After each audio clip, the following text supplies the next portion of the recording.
Notre invité Olivier Besancenot, bonjour. Bonjour. Merci d'être avec nous. Vous étiez dans le 18e hier, au moment où les migrants, ils étaient plusieurs dizaines, ont été délogés, expulsés par la police du campement où ils s'étaient installés. C'est bien cela. Vous êtes allé les voir, vous êtes allé à leur secours, si je puis dire, et vous avez été délogés par la police. Il y a eu échauffourée. Que s'est-il passé? Qu'avez-vous vu?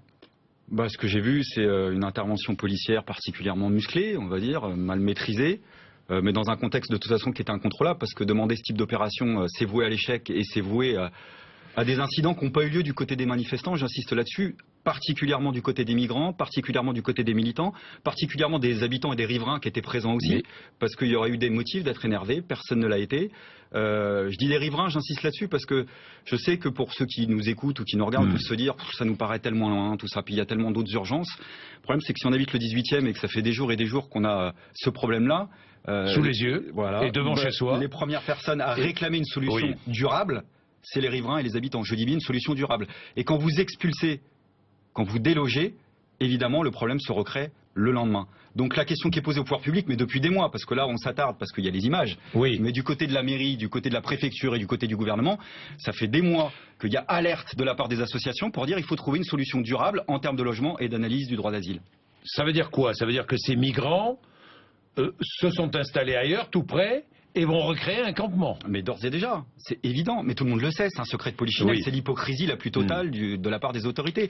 Quel est le problème? C'est que je crois qu'il y a une instrumentalisation politique, une vraie, de la part du gouvernement, une opération communication, des grands appels pour de les images, uniquement pour les images. Et pour le sens politique que ça. C'est-à-dire, on envoie des appels de phare à l'électorat de droite, d'extrême droite, pour leur dire, nous, au PS, nous aussi, on peut être dur. Sauf que, en plus de ce que j'en pense sur le fond et de l'injustice de ce que ça représente, c'est inefficace, ça ne marche pas. Mais le gouvernement dit c'est l'application du droit. L'application du droit avec humanité. Avec humanité et cœur. Moi, cette formule, je l'ai entendue, je sais plus, je vais dire probablement une bêtise, mais c'était... La France, une terre d'asile, pas une terre de pagaille, dit le préfet. Alors lui, il est bon. Lui, il est excellent. Mais pourquoi? Faut qu'il écoute ce qu'il raconte. Terre d'asile et pas de pagaille. Alors qu'est-ce qu'ils ont fait hier, à part la pagaille? La préfecture de Paris, qu'est-ce qu'elle a créé hier, à part la pagaille? Rien. Donc, vous savez, l'humanité et le cœur, il y a 19 ans, quand il y a eu l'évacuation plus que musclée de l'église Saint-Bernard, dans le 18e arrondissement déjà des sans-papiers, je me souviens que la droite, à l'époque, parlait d'humanité et de cœur. C'est vieux comme le monde. Quel est le problème? Il y a une étude qui est sortie, là, il y a quelques jours, de deux journalistes, dont j'ai oublié le nom, vous m'excuserez d'ailleurs, je crois, si j'ai bien compris, expliqué qu'il y avait 11 millions de mètres carrés laissés vacants par l'État.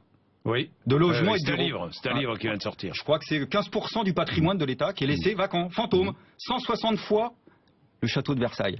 Alors qu'on ne me fasse pas croire, et ça c'est particulièrement regroupé sur Paris et la région parisienne, alors qu'on ne me fasse pas croire du côté de la préfecture qu'il n'y a pas des mètres carrés pour accueillir tout le monde dignement et permettre aux associations de faire leur travail, parce que tout le monde réclame ça, un minimum de dignité. Mais parmi ces migrants qui viennent pour la plupart d'Érythrée ou du Soudan, parmi ces migrants, il y en a qui demandent l'asile, mais peu, très peu, et d'autres qui sont évidemment sans papier et qui ne demandent pas à rester en France. Mais vous savez, qu'est-ce qu'on fait de ces migrants-là? Mais est-ce que ces migrants-là cherchent le refuge? On les renvoie chez eux? Ces personnes-là cherchent le refuge. On les expulse? Ces personnes, non, sûrement pas. Ces personnes-là réclament refuge et l'asile. Donc quand la préfecture, la préfecture de Paris ment depuis hier, faut quand même écouter. Pourquoi ment-elle? Pourquoi? Elle nous dit, ni plus ni moins, mais sans rire en plus. C'est là où les bras m'en tombent. Qu'en fait les migrants qui sont là ne demandent pas le droit d'asile. J'ai même entendu dire qu'hier réclamaient même pas de logement. Alors la question qui se pose, mais que font-elles là? Elles ont vu de la lumière, elles ont décidé de s'installer pendant des mois sous le métro à La Chapelle. Mais qui peut croire ça? Faut arrêter de prendre les gens pour des débutants au bout d'un moment. Donc moi, évidemment, la colère commence à monter, parce que quand on sait ce qui se passe au Soudan en termes de guerre civile, en Érythrée, ce qui se passe en termes de... On a parlé du côté d'associations de crimes contre l'humanité. C'est un goulag à ciel ouvert, ce qui se passe en Érythrée. Ces personnes-là, elles fuient quoi?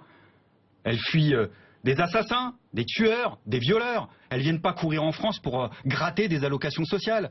Donc je le dis parce que je sais que pour ceux qui nous regardent et qui nous écoutent, il y a toujours la petite musique qui est liée à l'air du temps en disant ça nous concerne pas. Je dis ça nous concerne tous. Pourquoi? Parce que c'est le poison de la division qu'on est en train d'installer au sein des classes laborieuses. Les solutions existent pour régler les problèmes, et pendant qu'on parle de ça, en effet, on s'attarde pas sur toutes les autres urgences sociales qui nous concernent tous, et c'est pour ça que je parle d'instrumentalisation et d'opération politique de la part du gouvernement. On entend dire l'humanitaire doit profiter aux Français d'abord. Vous entendez? Et ce discours de la priorité, je veux dire, je l'entends et vous savez que je le partage pas. Mais je sais sur quoi ça repose. Sur, à mon avis, y a un constat qui est distillé par les partis institutionnels et qui est un constat qui est un faux constat. C'est l'idée qu'en gros, il n'y aura pas suffisamment d'argent pour tout le monde. Alors si on pense en effet qu'il y a suffisamment d'argent pour tout le monde. Est-ce qu'on peut accueillir tout le monde? Alors, attendez, je termine. Problème, oui. Alors, soit on s'inscrit dans le cadre de l'économie de marché, soit on s'inscrit dans le cadre des priorités. Et les priorités, c'est au final les Français d'abord. Moi, j'estime que la France, c'est la 6e puissance économique du monde. Il y a 179 pays recensés dans le monde. Qu'on ne me fasse pas croire que des richesses, il n'y en a pas. Par ailleurs, qu'est-ce qui explique les changements de situation à part l'air du temps, la percée de l'extrême droite? Rien. Je rappelle qu'en 1979, la France a secouru plus de 100 000 boat people qui venaient du Vietnam ou du Cambodge. À l'époque, on était 4 ans après la crise économique de 1974. Mais pourquoi alors? Le changement politique. Pourquoi est-ce qu'on ne va pas au secours de ces Soudanais, de ces Érythréens, ou de ces Syriens, ou de ces Irakiens? Et de ces Syriens, vous avez bien raison de le dire. Bon exemple. Je suis remonté à 79, j'ai été trop loin. Prenons l'exemple d'aujourd'hui. La France est un des pays le moins accueillants en Europe. Monsieur Hollande, il peut faire ses grands numéros de claquettes. Le nombre de demandes d'asile a baissé en 2014. Hollande applaudit en disant, écoutez, moi, je fais un effort, je vais en prendre 500 Syriens par an. Un pays comme la Suède, où il y a 10 millions d'habitants, en prend 20 ou 30 000. Donc, avant de donner des leçons à la planète entière, regardons ce qui se passe. La réalité, c'est qu'aujourd'hui... Mais quelle est la volonté du gouvernement, selon vous? Faire diversion. Je pense que c'est vieux comme le monde. C'est-à-dire que finalement, ce qui peut bousiller un peu nos vies quotidiennes, c'est l'immigration. C'est ça qui crée des problèmes. Moi, je vous dis, c'est pas ça qui crée des problèmes. Puis peut-être que le gouvernement aurait écouté des vieilles vannes de Coluche. Vous savez, Coluche, il se marrait en se moquant un peu des politiciens en disant il y a quand même en France vachement plus de racistes que d'immigrés. Donc, quitte à m'embrouiller, je préfère m'embrouiller avec les moins nombreux. Je pense que les responsables politiques, en tous les cas, il y a du racisme dans l'attitude du gouvernement. Il y a une forme de racisme. Il y a une forme de xénophobie, bien sûr. Oui. C'est un gouvernement xénophobe. Manuel Valls, c'est un xénophobe. Individuellement, je ne sais pas ce qu'il est, mais je peux vous dire que les mesures gouvernementales sont racistes et xénophobes pour une raison. C'est que cette opération, et vous avez raison de le souligner, on prépare une autre, qui ne sera pas une opération policière, qui sera une opération politique. C'est la remise en cause du droit d'asile qui doit être votée, puisque vous savez qu'il y a un nouveau projet, début juillet, où on va faire des délais plus courts avec des mesures accélérées. Non, c'est bien aussi pour le demandeur d'asile, les mesures. Mais ça, j'adore. On parle évidemment du côté des victimes, c'est toujours pareil. Sauf que la réalité, c'est que les mesures accélérées, ce sera pour les... On a une notion dans ce projet de loi qui est extraordinaire, c'est les pays sûrs. C'est quoi un pays sûr, monsieur Bourdin? Je ne connais pas les pays sûrs. Parce que les personnes qui viennent ici, elles fuient quoi? La misère, le chaos. Qui crée le chaos, par ailleurs? On pourra peut-être en parler. Vous savez que le circuit de l'immigration de ces migrants passe particulièrement par la Libye, notamment depuis la guerre. Qui a mené la guerre en Libye? La France, entre autres choses. Pas l'Italie, je prends cet exemple-là. Pourquoi? Parce que vous vous souvenez comme moi qu'il y a quelques semaines, il y a un patrouilleur militaire qui a sauvé des migrants au large de la Libye. On les a rapatriés où? En Italie? Comme une patate chaude, pas en France. Donc à un moment donné, le problème il est global. La question qui est posée, c'est celle de la liberté d'installation, du droit d'asile, de la liberté de circulation. Et je dirais au fond aussi, pour la gauche sociale et politique et pour le mouvement ouvrier, d'être capable de rebondir comme à l'époque de Saint-Bernard il y a 19 ans, et puis aussi de réagir sur les questions sociales, parce que je sais que tous ceux qui nous regardent aujourd'hui se disent, bon ben voilà, le problème c'est la crise. Le point commun entre nous tous, c'est la crise économique. Et notamment du plan PME du gouvernement. Je vous parlais de la tribune de Montebourg qui dit que nous marchons vers le désastre, droit vers le désastre. Ça vous fait sourire déjà. Un mot de l'escapade de Manuel Valls à Berlin samedi soir. Une faute politique ou pas? Moi, ça m'a déclenché un bon fou rire en tous les cas après coup. Ah bon? Ah ouais, c'est surtout quand ils ont justifié le truc. Excellent. C'est-à-dire Hollande l'a dit, je sais pas, j'ai oublié sa formule, mais il avait réunion quoi. Il avait réunion avec Platini, excellent. Excellent. On veut tous avoir réunion avec Platini. 90 minutes de réunion, ça doit être long. Faut qu'il arrête de prendre les gens pour des clowns quoi. Voilà. Après, franchement, c'est secondaire par rapport à toute l'injustice que je pense du gouvernement, mais il faut qu'ils arrêtent de nous prendre pour des clowns. Olivier Besancenot, la réunion avec la FIFA, c'est fort quand même. Les mesures pour les TPE, les PME annoncées par Manuel Valls aujourd'hui, plus grande facilité pour embaucher, la peur de l'embauche, tout ça, c'est pas contenu. Quelle est la principale mesure? Bien, c'est la barémisation, j'aime pas trop ce mot, des indemnités, parce que je comprends pas très bien ce que ça veut dire. Enfin, on va être beaucoup plus simple, c'est-à-dire que en cas de licenciement, eh bien, le salarié saura ce qu'il doit toucher et le patron saura ce qu'il doit verser. C'est-à-dire à l'avance. On fixe un plafond pour les petites entreprises et pour les plus grandes entreprises. À 18 mois, un plafond et un plancher à 2, 3, 4 mois. Ça vous paraît bien ou pas? Non, non, parce que là, Pourquoi finalement, on est en non train de dire que le problème des plus petites entreprises, c'est les prud'hommes. Oui. Quelque part. Alors dans les plus petites entreprises, il Oui. y a des petits employeurs qui galèrent, je le sais. Mais dans les plus petites entreprises, il n'y a pas que des employeurs, il y a aussi des employés Oui. qui ont aussi Mais le tout le droit à monde avoir galère recours. aujourd'hui. Hein. Oui, bien sûr, mais tout le Pas monde doit beaucoup, avoir pas tout le monde, mais beaucoup. Tout le monde doit pouvoir avoir recours, en tous les Oui. cas, à un droit. Et quel est le problème pour les petites entreprises si elles Oui. n'embauchent pas?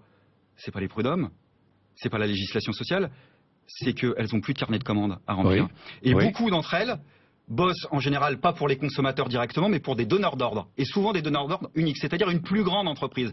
Alors si Monsieur Valls veut s'intéresser aux plus petites entreprises, qu'il s'intéresse à la réalité du monde des entreprises. Je suis pas celui qui le connaît le mieux, je vais pas me faire porte-parole des petits entrepreneurs, ce serait plutôt cocasse. Mais par Oui. exemple sur le terrain de la fiscalité, sur l'impôt sur les bénéfices des sociétés, il faut savoir qu'aujourd'hui dans ce pays, plus on est une grosse entreprise, moins en proportion on paye l'impôt sur les bénéfices des sociétés.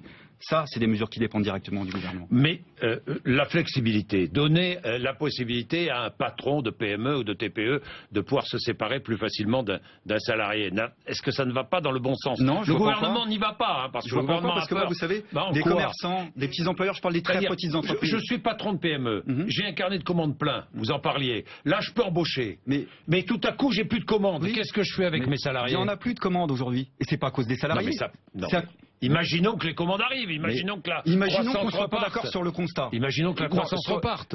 Oui, mais ça, celle-là, mais- celle-là, je la connais. Moi, je Oui, pars ah bon. d'aujourd'hui. Moi, je pars d'ici Oui, maintenant. oui. Je pars d'ici maintenant. Les Oui. carnets de commandes ne sont pas pleins. Oui. Ils sont pas pleins à cause de quoi? À cause de la crise économique. Et vous savez, des artisans, des petits employeurs, y compris dans le conflit qu'on va peut-être mener au niveau des services publics dans le 18e arrondissement, j'en Je vais rencontre en en ce parler. moment. Là, par exemple, une commerçante qui nous a donné une banderole pour la dérouler, qui nous a dit, vous savez, quand tous les services publics ferment, Oui. bah nous les commerçants on ferme derrière. La vie elle est imbriquée aujourd'hui. Et il y a beaucoup de commerçants, de petits employeurs qui savent qu'aujourd'hui, comme le pouvoir d'achat est attaqué, comme les personnes n'ont plus d'argent parce qu'il y a des politiques d'austérité, bah les gens sont privés de la possibilité de consommer. Et ça alimente la récession économique. Ça, c'est le cœur de la raison de ce qui est en train de nous expliquer aujourd'hui. On est dans une crise du capitalisme qui est une crise majeure, qui est un système qui est bourré de contradictions et les politiques d'austérité, elles ne font qu'alimenter la crise. Donc à un moment donné, cibler le droit des salariés, je dis c'est une fausse piste et c'est particulièrement injuste. Et en plus, je dirais c'est un faux nez de la part du gouvernement, parce que le gouvernement, ça fait belle lurette qui s'attaque aux droits des salariés. Là, on parle des prud'hommes aujourd'hui, mais dans la loi Macron, on était en plein dedans. On parlait déjà des prud'hommes, vous savez comme moi, de l'inspection du travail, on parlait des comités d'hygiène et de sécurité, on parlait pire que ça, du code du travail en lui-même. Oui. Vous parlez du rapport à l'amiable. Oui. Mais dans le code civil, pour l'instant, le code du travail, on extrait les rapports à l'amiable. C'est l'article 2064, on estime, à juste titre, que le rapport entre employeur et employé est un rapport de subordination. Moi, quand je suis employé, je vends ma force de travail. On la vend tous, manuelle ou intellectuelle, et on dépend d'un employeur. Donc c'est un rapport de subordination. Et comme c'est un rapport de subordination, on a le droit à un recours d'exception, qui est en effet le droit du travail. Ça, c'est remis en cause, et c'est lourd de signification. La loi Macron, vous allez faire passer le code bientôt. Oui, visiblement, à tout. Vous- Alors on relève non, mais les, on non, relève mais les j'ai vu, compteurs. vous êtes agent public. Voilà, absolument. Vous allez faire passer le code, éventuellement, bien éventuellement. entendu. Et puis même si un jour il y a un peu pénurie d'effectifs du côté Vous des CRS, voyez on un ira peu déloger des migrants, il n'y a pas de souci.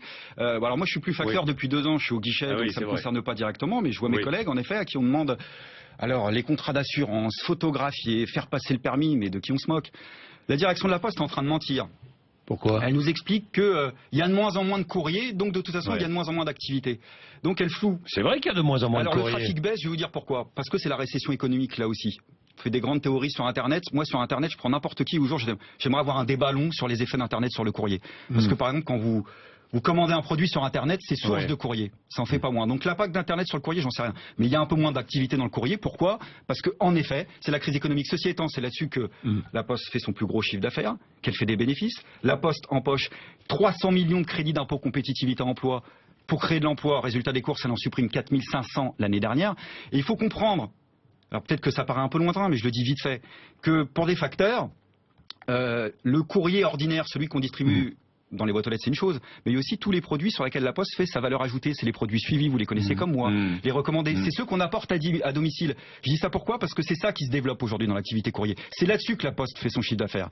Et ça, quand on est concrètement facteur, ça veut dire qu'il faut l'amener à domicile. Ça veut dire concrètement que ça prend plus de temps, paradoxalement, de mener ce type d'activité, quel que soit le flux de Donc courrier il faut que ordinaire. la Poste développe le service, quoi. Si Il y a j'ai bien besoin compris. d'emplois, la Poste, Bon. elle a supprimé 80 Vous 000 allez emplois en perdre, 10 il ans. paraît que vous allez perdre votre emploi, c'est vrai ou pas? La Poste veut me virer de mon bureau. Oui. Comme d'autres collègues, moi je suis qu'un parmi Oui. des milliers de postiers qui deviennent des postiers sans poste vous êtes fixe. derrière le guichet dans le 18e. Dans le 18e, absolument, et on veut me virer de pourquoi? Parce qu'en réalité, dans tous les bureaux Mais on veut vous du virer 18e, de la poste, on peut pas vous de virer mon de la bureau, poste. de mon Oui, bureau, de votre de mon bureau, bureau, ouais. de mon bureau. Ouais. Mais moi, quand même, je suis rentré en 98. Bon, ça fait quand même 17 ans que je suis dans cette boîte. J'ai passé un an au Parlement européen comme attaché parlementaire. J'ai jamais cessé de travailler à 70 ou à 80%.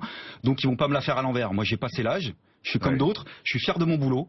Parce que de là où on est, à Porte de Clignancourt, à Paris-Bichat, on rend service aux gens, comme ils le font à Max d'Ormois, comme ils le font à Château-Rouge, comme ils le font dans la Goutte d'Or. Vous allez vous Et mettre en aujourd'hui, grève dans le 18e, hein. on ferme des guichets, Oui. on supprime des activités. Pourquoi? Parce que l'épargne populaire des quartiers les plus populaires, c'est comme dans les zones rurales d'ailleurs, pour ceux qui nous écoutent et qui nous regardent, c'est extrêmement important, ça crée pas suffisamment de valeur ajoutée pour cette entreprise qui veut faire du bénéfice à tout prix. Donc à partir du 15 juin, si la direction de la Poste n'ouvre pas des vraies négociations, parce qu'ils nous ont reçus, puis comme d'habitude ils nous ont endormis, ben en effet on ira au-devant d'un conflit. Et donc j'invite tous les habitants du 18e à nous rejoindre lundi 15 à 17h devant la mairie du 18e pour se faire entendre. Je sais que le conseil municipal de la mairie va voter un vœu, c'est symbolique, en notre faveur, mais en tous les cas on attend des vraies négociations. Bien, Olivier Besancenot, nous marchons droit vers le désastre, c'est ce que disait, écrivait Arnaud Montebourg dimanche, ça vous fait sourire quand oui, ça vous fait sourire. Il faut, réplique de Manuel Valls, il faut avoir du courage pour gouverner. Je laisse l'irresponsabilité aux autres. Vous seriez un irresponsable. Non, je sais pas, je crois qu'il pense pas particulièrement à moi, mais bon, je veux bien être irresponsable à ses yeux, c'est pas un souci. Dites-moi, vous avez vu ce qui se passe en Espagne, vous avez vu ce qui se passe en Grèce. Pourquoi il n'y a pas de mouvement Podemos à la française? Pourquoi, pourquoi cela? C'est une putain de bonne question, je vais vous dire. Je pense que vous avez raison de le prendre du point de vue d'abord des mouvements. Parce qu'on ne comprend pas ce qui se passe politiquement et en Grèce et en Espagne si on ne comprend pas qu'il y a eu des puissants mouvements, des grèves générales,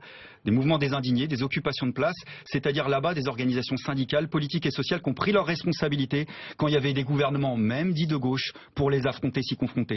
Et je crois qu'en France, un des problèmes, c'est pas la seule raison, je ne veux pas mentir, mais une des raisons, c'est que du côté du mouvement ouvrier, comme on l'appelle, ça bégaye toujours quand les socialistes sont au pouvoir. On se dit quand même quelque part, on a des atomes crochus avec eux, il nous en reste. On ne peut pas leur réserver le même sort qu'on réservait à Sarkozy. Ben moi je vous dis que quand un gouvernement de gauche mène une politique de droite, il faut savoir lui réserver le même sort. Sarkozy et Hollande sont les mêmes? Ah bah, malheureusement, dans les faits, prouvez-moi le contraire. Vous voulez les revoir en 2017, Nicolas Sarkozy, François Hollande? Le match retour? Oui, le match retour. Ça m'intéresse pas, non. Puis 2017, ça me paraît très loin. Je vais vous dire franchement, ça me paraît tellement loin de nos préoccupations ici et maintenant. Et je le dis ça aussi avec un petit clin d'œil pour la gauche radicale, parce qu'une des responsabilités aussi du fait que on n'est pas à l'heure grecque et espagnole du côté de la gauche radicale française, c'est aussi nos propres échecs. Et je m'inclus dedans, dans la gauche radicale française. Mais pourquoi la ces gauche échecs? Pourquoi? Bah, peut-être que... Vous savez, il y a beaucoup d'analystes qui disent c'est faute de prétendants. On n'a pas assez de prétendants dans la gauche radicale pour 2017. On n'a pas un leader, on n'a pas, je ne sais pas moi, on a trop de prétendants.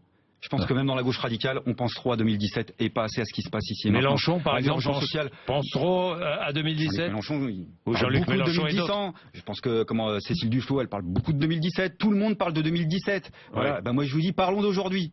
Parlons de ce qu'on a à faire ici et maintenant. La question qui se pose, c'est recréer un nouveau type de mouvement. Et le constat, il est tragique. Tragique. Je dis bien tragique. On peut avoir la fierté d'être dans une organisation, c'est mon cas. Je suis au nouveau parti anticapitaliste, mais faire le constat qu'il y a des militants qui sont au NPA, au Front de Gauche, au PC, au PG, chez les libertaires, à Lutte ouvrière, et beaucoup de syndicalistes et d'associatifs qui sont souvent sans parti ou dans des quartiers populaires, mais qui font de la vraie politique, vous voyez ce que je veux dire au sens noble du terme. On se sent tous orphelins d'une nouvelle représentation politique, qui nous défende à une échelle de masse nos intérêts, et qui n'est pas qu'un leader.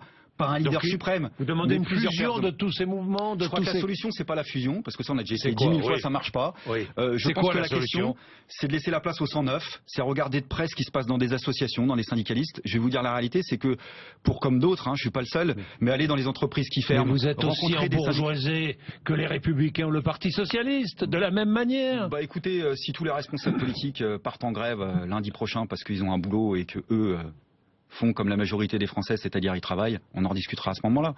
C'est pas tout à fait le cas. Je dis ça pourquoi? Parce que derrière le discrédit de la représentation politique, il y a ça. La politique, Monsieur Bourdin, c'est une profession. Vous recevez beaucoup de gens ici qui vivent de la politique, c'est leur fiche de paye. Ils ont toujours vécu de ça. Ils nous parlent de nos vies quotidiennes. La plupart ne la connaissent même pas. Et je pense que c'est le fond du problème. Et à ça, il y a des solutions politiques. Il ne faudrait pas simplement interdire le cumul des mandats. Il faudrait la rotation de mandats. On fait par exemple 2 mandats au cours de sa vie. Parce que quand on fait un mandat, c'est vrai, il ne faut pas faire de démagogie, on le fait à plein temps, on ne peut pas être faire un mandat et bosser. Mais ensuite, on laisse la place à d'autres, qu'on ne voit jamais sur les blancs de l'Assemblée nationale, des ouvriers, des employés, des petits commerçants, voilà, tous ceux qu'on connaît tous les jours, des femmes, des noirs, des arabes, bref, tout ce qu'on connaît au quotidien, on ne les voit pas sur les bancs de l'Assemblée nationale. Et puis, grand tabou en politique, moi je propose de plafonner la rémunération des élus. Les élus sont censés représenter la majorité de la population. Alors, la question que je pose, c'est comment se fait-il qu'on les laisse gagner plus que ceux qui sont censés représenter? Donnons un salaire aux élus qui soit celui du salaire moyen de la majorité de la population, puisqu'ils veulent tous pister les privilèges des uns des autres qui commencent par eux-mêmes, ces gens-là. Merci, Olivier Besancenot, 8h56.